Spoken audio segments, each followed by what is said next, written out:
Hello friends, this is Akhilesh Tripathi and welcome to your favorite channel Edu Factory and बेधी शास्त्रम।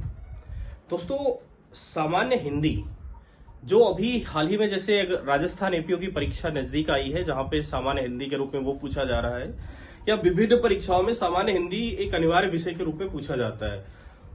उसी के तहत हमारे द्वारा या हम लोगों के द्वारा बेधी शास्त्रम में एक बैच क्रिएट किया गया है सामान्य हिंदी का, जो लगभग 1 से 1.5 महीने का बैच है, लगभग 45 दिन का बैच है।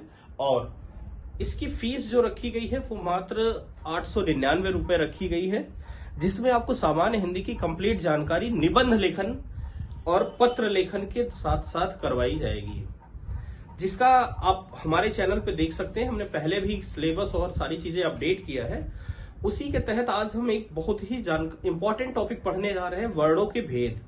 जो हमारे वर्ण हैं, वर्ण मतलब कि अक्षरों को कितने प्रकार से देखा जाता है और क्या भेद है।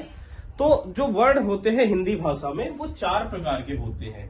हिंदी भाषा में 4 प्रकार के वर्ण होते हैं। एक होता है स्वर, एक होता है व्यंजन, स्वर, व्यंजन, अनुस्वार और विसर्ग।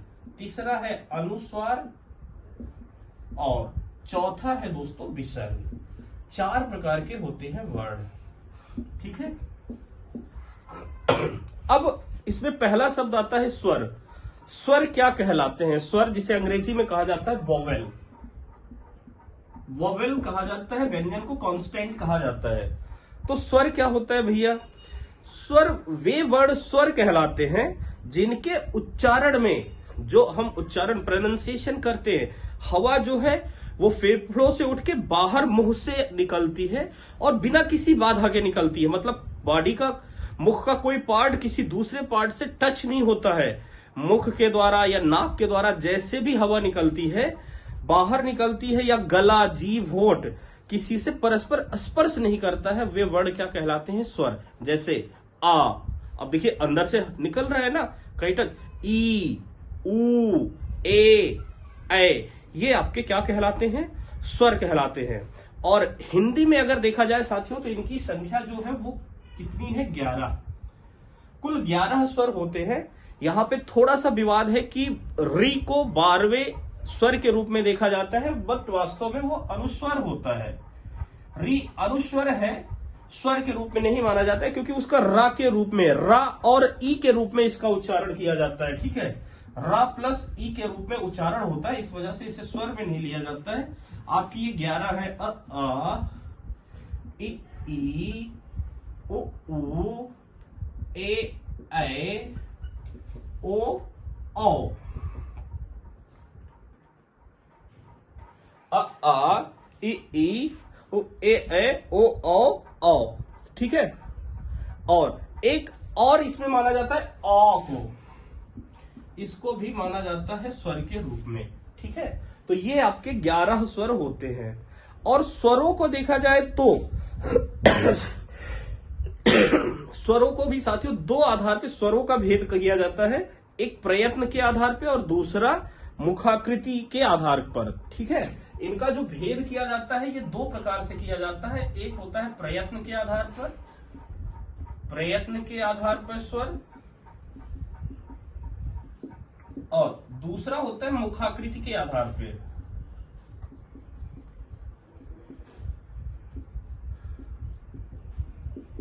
एक तो बोलने का क्या प्रयत्न होता है, उस आधार पे किया जाता है। जैसे प्रयत्न विधि में अगर आप देखें तो प्रयत्न विधि में 4 प्रकार से होते हैं स्वर। प्रयत्न विधि में 4 प्रकार से होते हैं। जैसे मुख में जिह्वा, जैसे मुख है हमारा, तो मुख में हमारी जिह्वा की क्या स्थिति है, पहला वो उसी आधार पे होता है। मुख में जिह्वा की स्थिति के आधार पे जो पहला होता है प्रयत्न के आधार पे, वो वही होता है। इसका ऊपर देखिएगा, मुख में जिह्वा की स्थिति के आधार पर स्वर। अब इसमें क्या होता है साथियों? इसमें यह होता है कि जैसे मुख में जो स्थिति होती है कैसे होती है, इसमें भी अगर आप देखेंगे तो 3 प्रकार से होता है। अग्र स्वर, मध्य स्वर और पश्च स्वर। अग्र स्वर, अग्र स्वर, मध्य स्वर और पश्च स्वर, ये भी 3 प्रकार के होते हैं। अग्र स्वर की बात करें तो इनका जो है जिह्वा जो है मुंह से आगे की तरफ ले जाती है, ठीक है। जैसे ई ई ए जीभ कहां आगे की तरफ जा रही है, तो इसमें आएंगे आपके ई ए, ये आपके आते हैं इसमें अग्र स्वर में।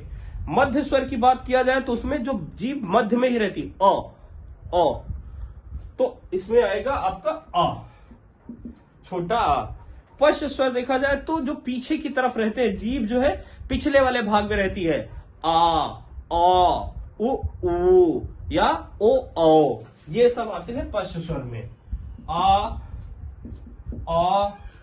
उ ओ और औ, ये आपका पश्च स्वर में आता है और मुख में जिह्वा की स्थिति के आधार पर। दूसरा जो भेद होता है साथियों वो ओष्ठाकृति के आधार पे होता है, ओठ की आकृति पे, ठीक है। ओठ से हमारे जो लिप्स होते हैं उनकी कैसे आकृति होती है उस आधार पे।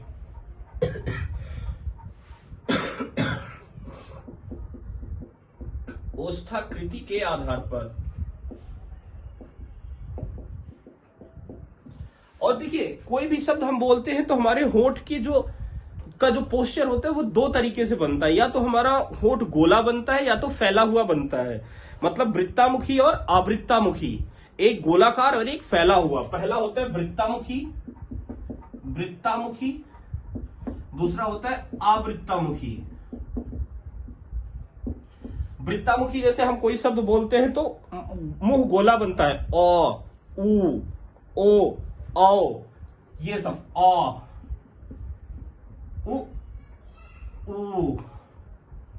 ओ औ, ये। या फिर एक आवृत्तामुखी होता है जैसे आ ई, तो हमारा मुख क्या आवृत्त बना रहा है ना, फ्रीक्वेंसी। तो आ ई, ये सारे आते हैं आपके आवृत्तामुखी में। और तीसरा जो होता है वो होता है आपका कैटेगरी मुखाकृति के आधार पे, हमारे मुख से कैसी आकृति बनती है, कैसा पोस्चर बनता है, स्वर का डिवीजन। जो तीसरा है वो है मुखाकृति के आधार पर।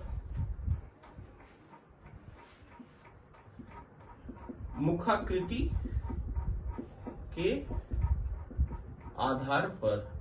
अब देखिए मुख की आकृति कैसे बनती है साथियों। मुख की आकृति जो होती है वो 2-3 तरीके से होती है। जैसे एक समृद्ध स्वर बनता है जिसमें मुख एकदम अधिकतम ऊंचाई पे होता है, ई उ, मतलब मुख ऊंचाई पे खुल रहा है, समृद्ध स्वर।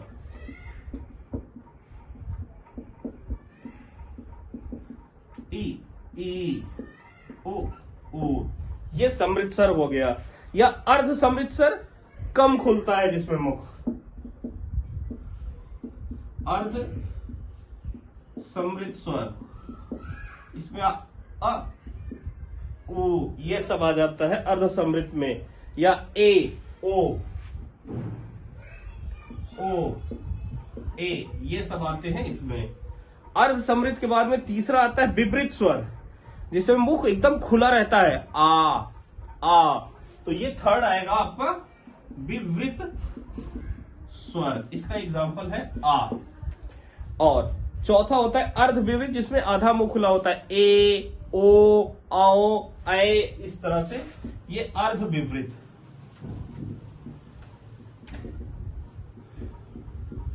ए ओ, ये सारे आते हैं इन सब में।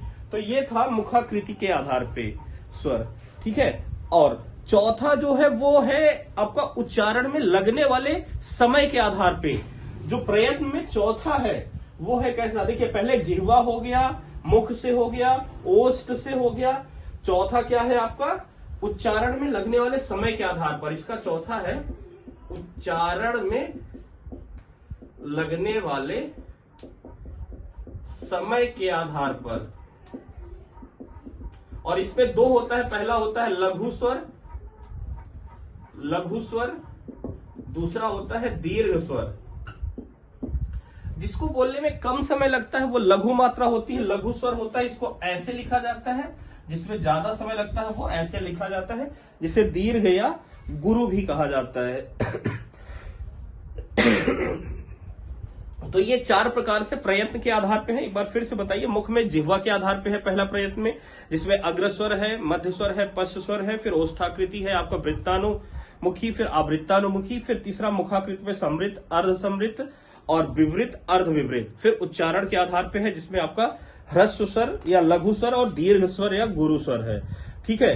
तीसरा एक और होता है जिसे प्लुत स्वर भी कहा जाता है, इसमें तीसरा प्लुत स्वर भी कहा जाता है, प्लुत स्वर भी कहा जाता है। ये प्लुत स्वर वो होता है साथियों जिनके उच्चारण में 2 मात्रा से अधिक का बल लगता है। जैसे इसका एग्जाम्पल आपका है ओम। ओम क्या आएगा? प्लुत स्वर आएगा, क्योंकि इसमें 3 मात्राएं होती हैं।